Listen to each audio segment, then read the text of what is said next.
So today we are going to discuss the question on the conditional probability. Conditional probability is जैसे हम ये कहते हैं probability of x by y. So what does this x by y indicate?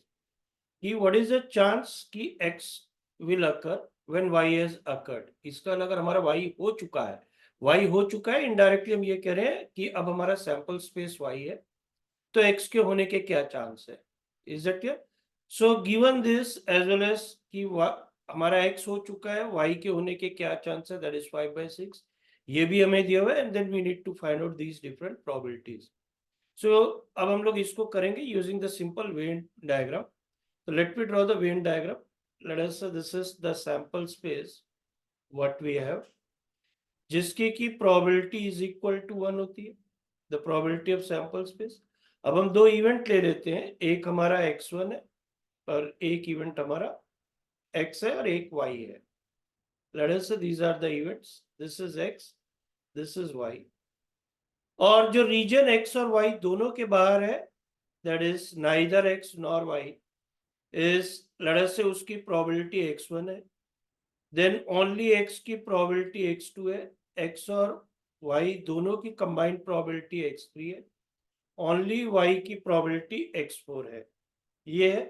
तो in general हम ये कह सकते हैं xi जो है वो 0 से लेके 1 के बीच में कुछ भी हो सकता है एंड समेशन xi जो है वो सैंपल स्पेस की इक्वल है विच इज इक्वल टू 1. अब इसको देखते हुए and keeping the definition of the conditional probability, let us see हम लोग इन स्टेटमेंट्स को कैसे एक्सप्रेस कर सकते हैं which will help us to find out these values. तो पहले तो प्रोबेबिलिटी ऑफ एक्स की बात कर रहे हैं. Probability of x means complete x जो कि x2 प्लस x3 होगा. तो इसका मतलब x2 प्लस x3 की वैल्यू जो है वो हाफ के इक्वल है. दूसरा हम लोग बात कर रहे हैं probability of x by Y. x by y means sample space हमारा y है. y is nothing but x3 plus x4. अब x3 और x4 में x के होने के चांसेस क्या है जब x3 होगा, एंड इसकी प्रोबेबिलिटी दी हुई है हमें 2/3. तो यहां से आ जाएगा हमारे पास में that mean 3 times of x3 is equal to 2 times of x3 plus 2 times of x4, और this will give us x3 is equal to 2 times of x4. ये आ गया. और ये एक रिजल्ट है ये हमारे पास x2 प्लस x3 का. अब आते हैं हम लोग तीसरे स्टेटमेंट पे, that is probability of y by x, जो कि हो जाएगा sample space is x is x2 plus x3 and इसमें y के होने की probability again because of x3 है जो कि हमें दिया हुआ है 5/6. और इसको हम ये लिख सकते हैं, इसका x3 is 5/6 times of x2 plus x3, where x2 plus x3 हमारे पास प्रोबेबिलिटी ऑफ x दिया हुआ है हाफ. तो इसका मतलब ये हो गया 5/12. तो यहां तक ये क्लियर. तो हमारे पास x3 आ गया. अब इसको यूज करते हुए और x3 की वैल्यू यूज करते हुए हम ये कह सकते हैं कि x4 जो है वो 5/24 होगा.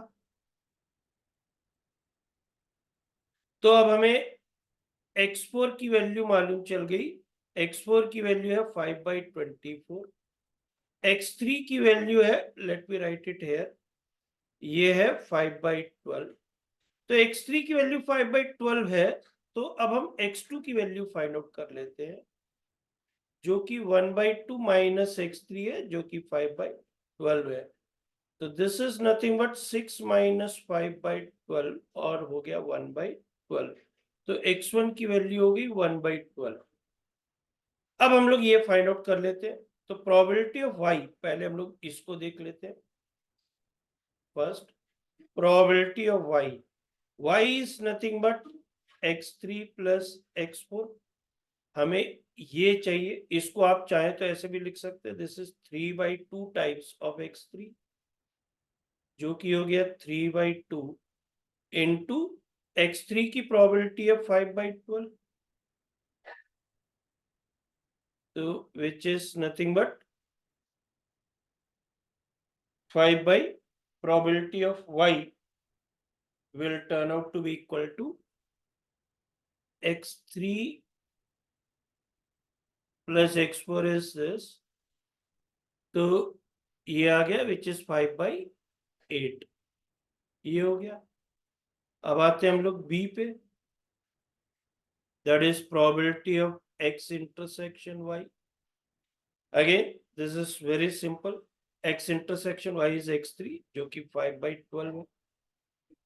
अब आते हैं सी पे, x union y means in तीनों का सम, probability of x union y is nothing but equal to 1/12 plus 5/12 plus 5/24।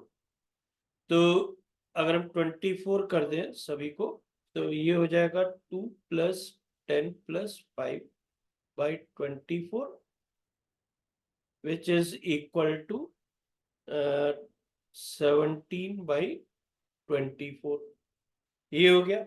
अब हमारे पास बच गया y डैश अपॉन x,